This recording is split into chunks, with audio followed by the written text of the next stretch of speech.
Good morning! Napaaga ako. Andito ako sa aking part-time job. So, it's raining again here in Vancouver. Inintay ko pa yung kasama ko kasi bawal kaming pumasok. So, mag-isa lang ako. Nakakatakot. Nakalak ako eh. Baka merong masasamang elemento dito. So, ang lakas ng ulan and 7 o'clock pa yung start ng job ko. Actually, it's my part-time job. Pero 6 o'clock, I'm here na. Masyado bang excited? What? Kaya magkwentuhan muna tayo kahit madilim-dilim. Walang ilaw. May ilaw naman. Ito, yung sa car ko. Ayan, ilaw. Kaya lang nakakatakot naman. Baka may makakita sa akin. Kaya off muna natin kasi baka may pupuntangan na masamang elemento. Off natin. Okay naman ang dim light, diba? Kaya it's Boxing Day, kaya hindi ko alam na kala ko traffic. Kasi Boxing Day, holiday naman yun. Holiday sa iba. Holiday din sa yun sa full-time job ko, pero dito ako papasok sa kabila. Sabay ganun. Parang workaholic ko, ano. Parang 1,000 pinapakain ko. Sayang din kasi, kaysa naman na sa bahay ka lang nagstay, wala ka namang gagawin. So, dito ka na lang at meron ka pang nakakausap. Pwede ka pang mag-marites dito. What? So, marites talaga. Yun lang naman ang buhay dito sa Canada eh. Makipag-marites. Nakaka-stress kasi kaya makipag-marites ka. Ay nako, so far naman, how's your Christmas? Mga mommy, mga daddy. Isama na rin natin yung daddy. Puro lang na ako mommy. Of course, yung mga daddy naman di naman nanonood sa video ko. Mostly mga mommy. Mommy. Lingon-lingon tayo. Baka merong nanonood sa atin. Ayun. So far naman ay ang Christmas is Christmas. Merry Christmas. Parang bilis-bilis lang ng panahon. Christmas na naman. Christmas na naman. Ang bilis talaga. So, mamaya dadaan tayo sa mga shopping mall kasi Boxing Day and parang no tax ata. Parang nag-declare yung Prime Minister namin na si Trudeau na no tax. Kaya we'll see. Mag-shopping tayo. Shopping tayo mamaya. Sayang naman. I-treat natin ang mga sarili natin. No? Mostly kasi hindi ko natitreat yung sarili ko. Mas inuuna ko yung iba. Mahilig ako magpapasaya ng iba. Bakit ako hindi nila ako pinapasaya? Thank you sa mga nakaalala sa akin, sa mga gift nyo. Yeah, so far so good. Mag-end na ang year, so okay naman yung year 2024. Meron tayong mga stressful moment. May Bisaya naman. Bisaya na lang ito eh. Kapag Tagalog. Pero marami kasing nagre-request, oy, mag-Tagalog ka. May mga request pa nga na kailangan ko daw mag-English. Hirap kayo mag-English. Sabi nila,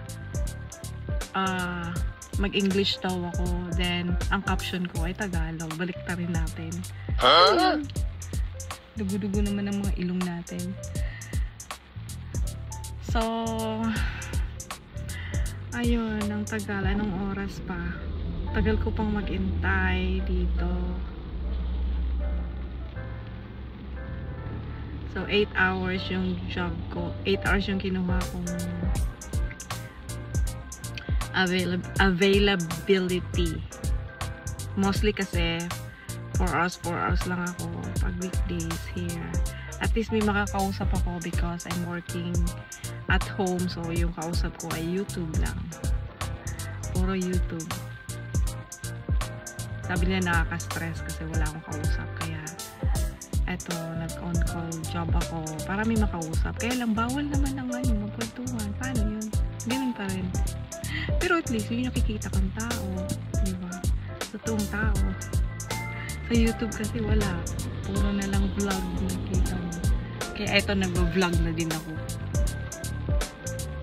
Tinatry ko na rin mag-vlog para kausap ko kayo. O diba, nagsalita akong mag-isa. Ganun ang vlogger. YouTuber. Hindi naman ako vlogger. Ano ba yun? Ano bang pinagkaiba sa vlogger at YouTuber? Kaya, thanks for watching mga mami. Thanks guys. At nandyan kayo. I'm sure, pag pinanood nyo to, syempre, nanood kayo. Nakimarites kayo sa akin. Mamaya, mag-shopping tayo. So, Merry Christmas again and next time, iba na naman ang kwento ko. Diba? Iba yung kwento natin. At least alam niyo kung ano yung life sa Canada. So, ganito lang yung life sa Canada. Yung iba siguro, syempre, sobrang social nila, no? Pag umuwi ng Pilipinas, ay, Canada yan, Canada yan. Minsan nakakalimutan ko nga, nasa Canada pala ako. Minsan, meron ako mga napapanood na movie na nag-abroad sila, ganun. Sabi ko, sa sarili ko, ay, ang sarap-sarap ng life nila. Nag-abroad sila sa US.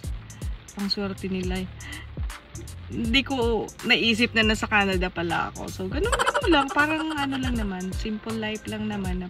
Feeling ko na sa Pilipinas pa rin ako. Mas masarap pa rin sa Pilipinas pag marami kang mga pera dyan. Yung maganda yung life mo. Okay na din sa Pilipinas. Dito sa Canada kasi super kayod ka talaga. Kakayod ka dahil ang daming bayarin. Pilipinas kasi pag may bahay ka lang doon, magtanim ka lang ng kamote, okay na. Diba? Huh? Dito kasi kailangan mong kumayod. Hindi ka kakayod. Wala. Wale. Ay, nako. Kaya, yun lang naman. Nandito na yung kasama ko. Bye for now. So, nandito na tayo sa mall. Sobrang daming tao. Grabe. So, naghahanap ako ng store na medyo konti lang ang tao. Pero grabe talagang tao. Daming pera ng mga shopper. So, eto talaga ang target ko sa Best Buy. Kasi mostly naman sa Boxing Day, hindi naman masyadong sale, pero mostly ang mga tao, dito sila pumupunta sa mga electronic. So, plan ko mag-inquire. Kasi parang gusto kong malaman kung magkano ang kanila iPad. So, window shopping lang tayo. Kasi iniisip ko, at lagi akong nag-iisip, na sana makabili ako nito. Kasi magagamit ko sa business ko. Medyo malaki din yung mga discount nila sa mga electronics. Pero so far naman, ayoko namang bumili ng mga cellphone. Kontento na kasi ako eh. Madali lang kasi ako makontento. Ayan, gusto ko rin ito. Pero dapat isipin ko yung needs and wants. Yun dapat sana ang isipin natin. Pero ang dami talagang tao, sobra.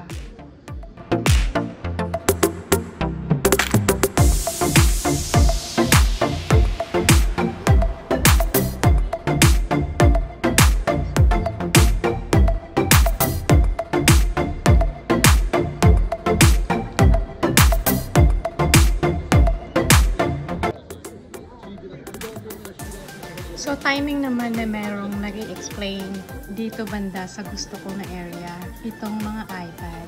So, marites na lang ako dito. Kasi hindi ko naman talaga plan na bumili.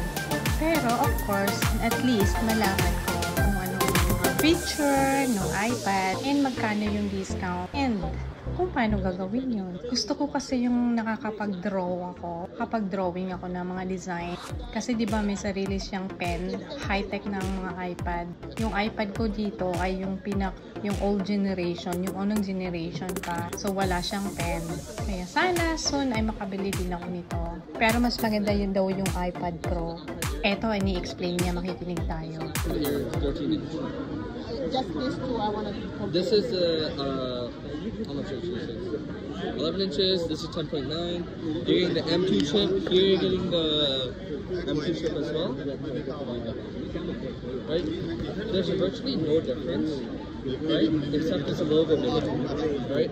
And you get everything. And this one you get Apple Intelligence. This one you don't get Apple Intelligence. They have Apple Intelligence? Yes, but they both have. No, this one only has it. Apple Intelligence is this Apple's AI, and the most useful feature is it. It's nothing.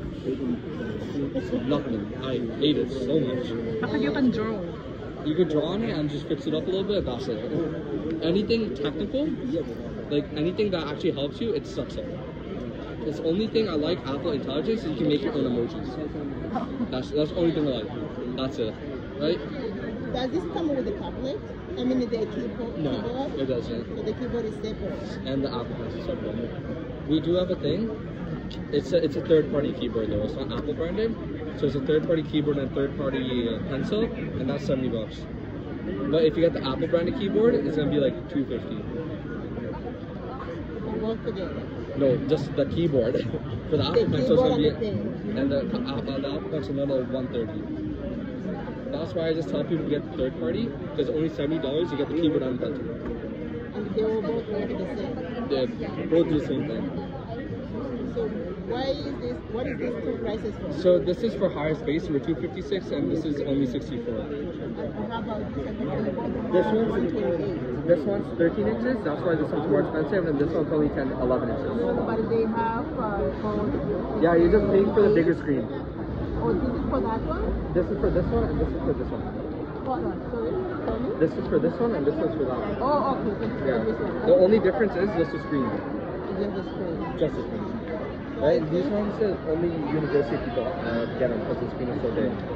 I think I'll get that one because it's only different of $50. So you get this one in here? Yeah. Okay. And does it come with the keyboard as well? No. But you have those other keyboard. I can show you what you have in here. Excuse me.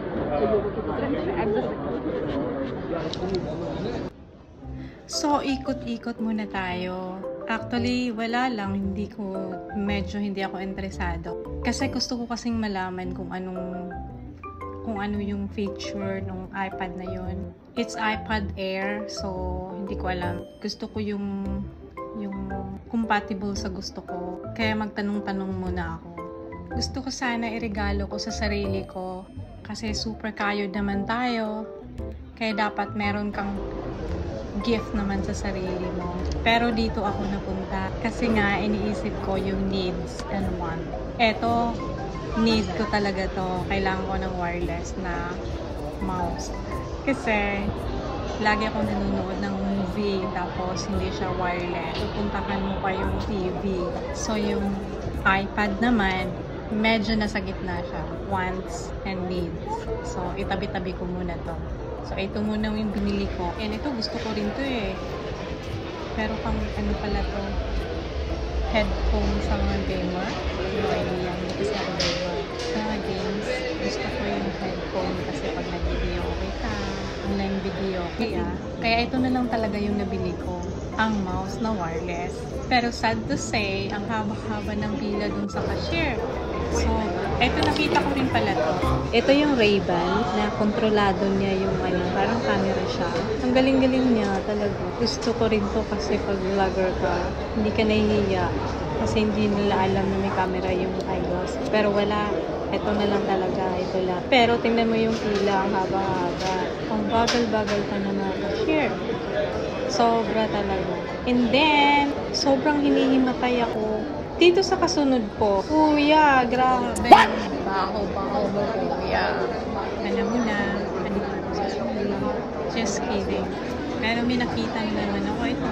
Sobrang sale talaga. Ang vacuum nila. Nakaka-save ka ng $200. Not bad ba? Dyson. Jackpot ko eh. Ano ba? So then, meron akong nakitang JBL. Sale din siya. Parang $70 siya. Nagiging $30. Gusto ko sanang bumili din eh. Ayan, $39 yung pinat natin. $69. So, parang 50% lang. Pero no. Sabi ko next time. Medyo nabinong siya sa once. Hinilisan ko. Sabay ganun. Naroon ako ng ganun. Dati bili ako ng ganun.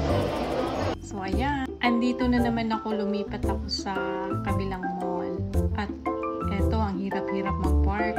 Grabe. Kaya ayoko sana eh. Pero malapit lang kasi sa amin to. Kaya okay lang. Ayun, meron pa ditong nagtitinda sa labas ng mall. Ang swerte-swerte kasi nga pag gutom na gutom ka na, pwede ka na dito. Masarap din yung mga food nila oh.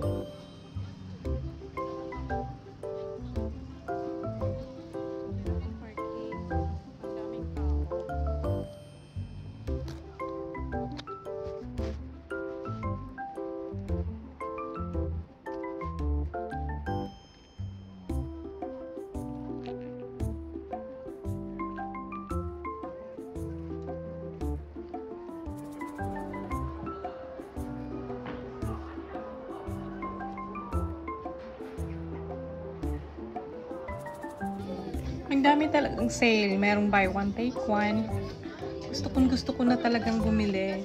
Kaya lang, talagang ibabalik mo. Sobrang haba ng pila. Baka hanggang bukas ka pa makauwi. Kaya it's a no. At lumabas na naman ako. Wala talaga akong nabili. Grabe. That's a sign na hindi talaga ako mahilig mag-shopping. And besides, nagtitipid talaga ang lola nyo. Kasi parang hindi naman kailangan.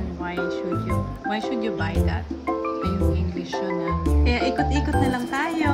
Samahan nyo na lang ako sa kaiikot-ikot dito. Parang wala akong pagod.